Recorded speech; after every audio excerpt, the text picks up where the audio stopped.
The playoffs are finally here, and you know who it is. It's your guy, Steph Saucy, man. Look, it's been a long time. It's been a long time since I last spoke to you on Steph's game picks because, I want to wait to see what teams we're going to see in the playoffs. And now that it's finally here, it's Wildcard weekend officially going down. Oh, man, a lot of good teams and a lot of teams that we don't know what's going to happen. What team is going to go to the Super Bowl? What team is going to make it to the next round? So forth and so on. It's one of those years where, of course, the Kansas City Chiefs are not in the playoffs. I can't believe I just said that. The Kansas City Chiefs didn't make the playoffs. I mean, Patrick Mahomes went down with a torn ACL. They couldn't, win big games against good teams this year. And look, now we have a playoffs that's wide open. And I mean, it really is this year. So, man, make sure to like and subscribe to the channel. This is Steph Saucy Talk, and we're back. We're back until February. That's when I'm going to be, keep continuing to talk about the NFL until Super Bowl weekend, which is in Santa Clara, California this year. Should be really exciting to see. One team that I won't be talking about this coming playoffs, and you know what I'm about to say, right? The New York Giants. What an embarrassment. What an unfortunate season. How we won not only against the Cowboys, but against a division opponent for the last 15 regular season starts. Dak Prescott has beaten them. But no, you finally got to win. Because guess what? Dak Prescott didn't play the second half of the last game of the season. And we're supposed to give them some credit for winning that game? You're out of the top 5 now as far as the draft is concerned. Yes, you have a good QB in Jackson Dart. But really, guys, you really wanted to really win that game to the end of the year. But that's another story because now we're looking at both Dallas and the Giants are not in the playoffs. How ironic, right? So no team were playing for anything. But I tell you what, this playoffs this year, it's going to be really good. And let's not waste any time. Let's get straight to it. Let's get to the big screen, baby. Big screen time. And let's see what we have in store. As you see, we have the wild card weekend started yesterday, Saturday. We had the Rams over the Panthers, 34-31. And the Bears over the Packers in a surprisingly 31-27 game. I'll show you why that happened. But let's get to this game, man, because I thought Carolina, for a team that was 8-9, not because they outright won a division, they had a subpar 500 record along with the Bucks and the Atlanta Falcons. So they needed help in order to get into the playoffs. Not because they dominated the division, but they needed help. So the NFC South was a terrible division this year. As you can see, Carolina, obviously by the luck of Atlanta winning that last game against the Saints, got into the playoffs, and now they're here. They're here, and now they're packing their bags and going home for the rest of the offseason. 1, 2, 3, Cancun, as they say. But look, man, they put up a great fight against the Los Angeles Rams. 34-31 was the score, and the Rams were pretty much on fire for the first quarter or two. And then they started to kind of slow down a bit. There was a scare for Matthew Stafford with his hand, but it turned out that he finished the rest of the game. And boy, did he put on a hell of a drive for that last fourth quarter drive. As we can see the stat line on the left side, Stafford, 3 TDs, 304 passing yards, 1 INT. Bryce Young, 264, 1 touchdown, 1 interception, but 21 for 40 is not going to get it done in the playoffs. Obviously, we know that. Matthew Stafford is a proven veteran who not only has achieved a milestone of winning the ultimate prize, the Super Bowl, but consistently year after year has been a dominant QB. And now this year, let's look at the stat line. 46 touchdowns versus 8 interceptions. The all-pro QB of the NFL this year. The passing title. He has everything going on for himself. And the only thing that's going to stop him from reaching that ultimate goal is probably the Seattle Seahawks. But look, this playoff run is made for the Rams to get to the Super Bowl, as I predicted them to be.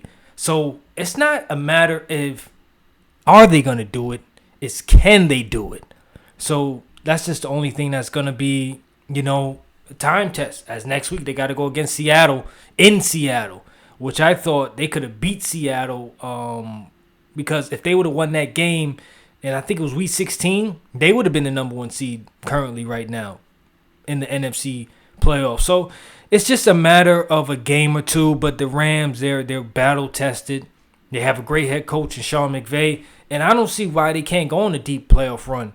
It is made out for them to do so, and I feel like if there's one guy that I would want to have fourth quarter with the game on the line, it's Matthew Stafford. And you're going to see already that he's going to win NFL MVP. It's written for him to do all these great things during this playoff run. We need to see it from Matt Stafford, man. He's got it in him. And the one thing about this game, man, that I noticed was Carolina's defense. I mean, for a team that was historically bad last year on defense that gave up a lot of points and yards, they showed themselves this game. I mean, they made it tough for Matt Stafford and a lot of the passing coverages. As you can see, Devontae Adams didn't have a big game. Puka Nacua, another all-pro talent. He just got nominated for all-pro receiver in the NFL. He's another one, too, you got to look out for because he can be a game wrecker. And I'm not saying that because I think he has the capability. No, he does have the capabilities. Passing. He was the receiving king this year for receiving yards. So the Rams have been a juggernaut on offense. It's because of those two guys, Matthew Stafford and Puka Nacua.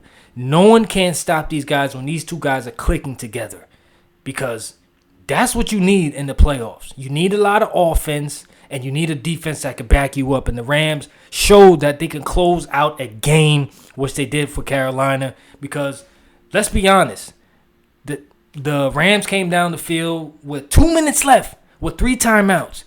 That is more than enough time to score a touchdown. I mean, you giving Matthew Stafford the ball with that much to deal with?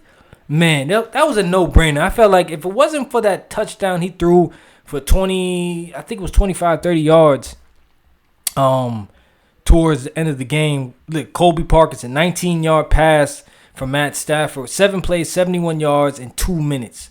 So you give Carolina 38 seconds to come back, and what I seen from Carolina was 3 to 4 straight bad passes, but the pressure from the Rams got home to Bryce Young that made him throw some errant passes. So that's the type of performance that the Rams can give them. We know that the first matchup, obviously, there was bad weather. And look, they got one that got away from them during the regular season. But twice in a row wasn't going to happen. So now that's why you see a score of 34-31. Mind you, they were a 10-point favorite.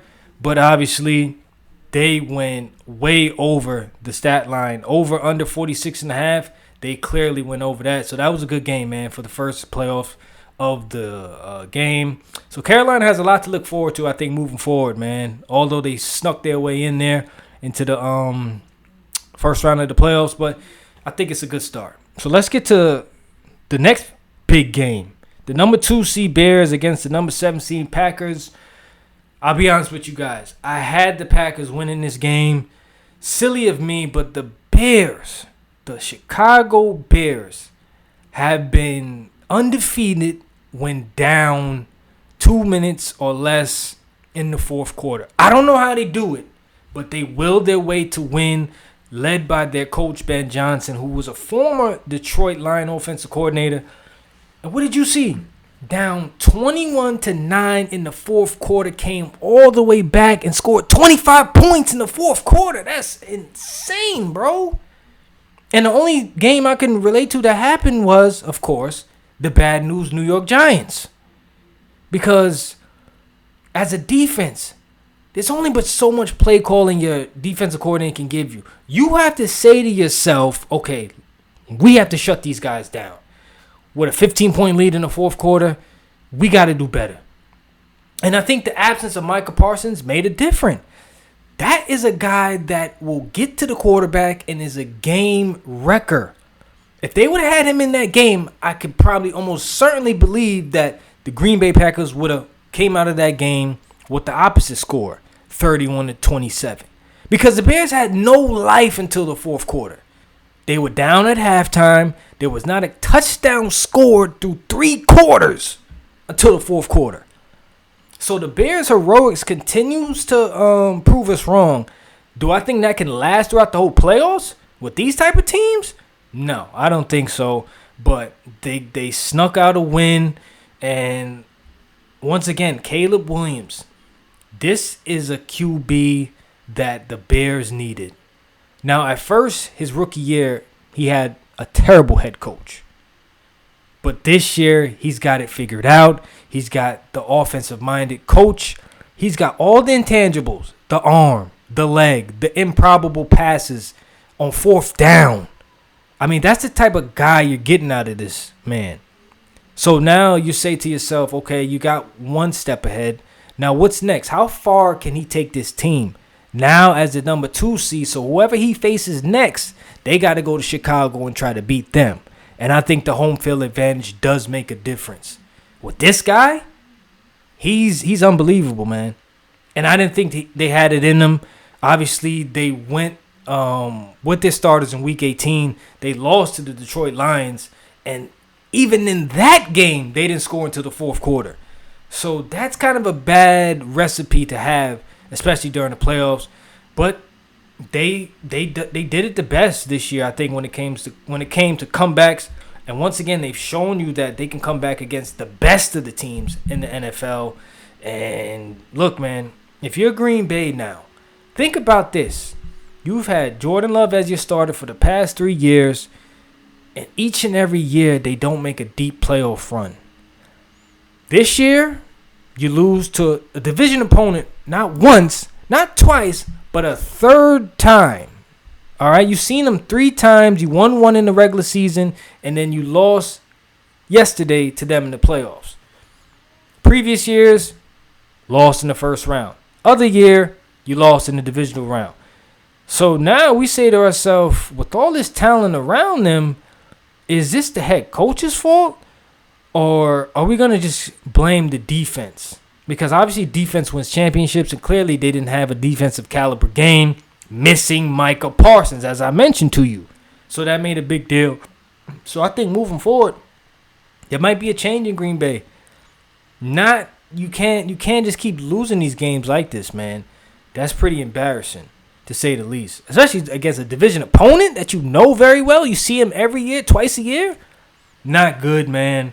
But it was a pretty thrilling game. I mean, look at the probability. The Packers had a 93.2% probability to win that game with 5 minutes left in the game. 5 minutes left. You can't hold a lead for 5 minutes? Not good. Not good at all. Not good. And you look at this playoffs now, it's wide open. It's really wide open. A lot of young QBs with their first time in the playoffs. Some guys that are back to try to get their first win. So, look, man, the NFC, it's going to be a tight race. It's going to be a tight race.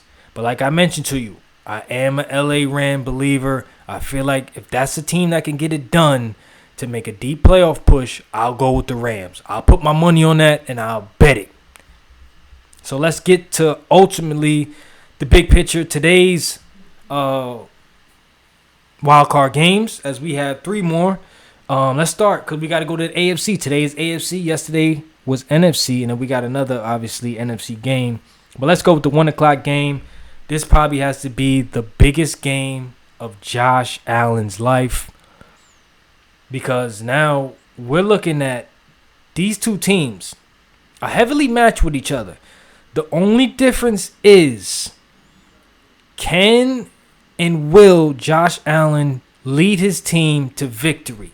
Now, mind you, this is the first time we're not seeing Patrick Mahomes and the Kansas City Chiefs. For Josh Allen and the Bills, what has the Chiefs done to them for the past few years? Beat them consistently after year. So now, you don't have your arch nemesis, the Bills, going against the Chiefs. We're seeing now that Josh Allen has to go on another deep playoff run, because obviously they don't have the number 1 seed. So now it's up to them to do so. Let's look at the matchup today. 1 o'clock game. Wow. So we have Jacksonville for 1.5 point spread. And it's tough because the Jacksonville Jaguars and Trevor Lawrence, he unlocked another side of himself that no one expected. This guy is rushing for touchdowns, passing touchdowns, and they look really good to finish out the year. I mean, we look at the Buffalo Bills, they can't stop a nosebleed, let alone the run. I mean, you got to try to stop the run, fellas. I mean, you can't win any championships without your run defense getting checked up. So now everything, like I said, is on Josh Allen, which is unfortunate, but it has to be every year with him. And if I'm being realistic about this playoff run, this needs to be Josh Allen's playoff run. Not can it be, it needs to be. Because I consistently keep talking about the Bills. With that guy Josh Allen on your team, he can do anything. Multiple touchdowns, whether it's rushing or passing, he does it all. He's a franchise player. So now, going into the 2026 playoff, do you need to lock in? Yes, you need to lock in right then and right now for this 1 o'clock game, Josh Allen. Your legacy depends on this game. No excuses anymore. No excuses.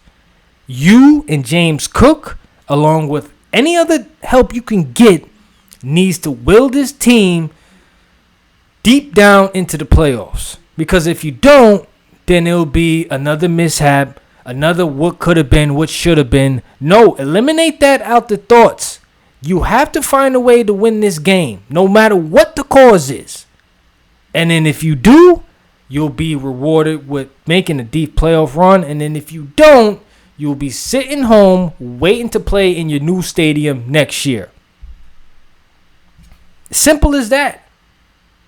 The Buffalo faithful have been riding with this team for years, and continually they cannot break through. I don't know what it is, but we know what it is. But now it's a matter of mind over matter. Let's see what can happen. Look, I personally this week, I went with the Jacksonville Jaguars. And the reason why I said that is because of the threat. The triple threat that we get from all sides of the ball for Jacksonville. We talking about offense. Like I mentioned, Trevor Lawrence, Travis Etienne Jr., Parker Washington. You just got Jacoby Myers, who you signed. No, not Evan. He's not on there no more. But they're stacked on offense. Defense, they hold it down. Special teams, they'll give you a lot of punt return yards, a lot of kickoff return yards. Triple threat. The Bills don't have that.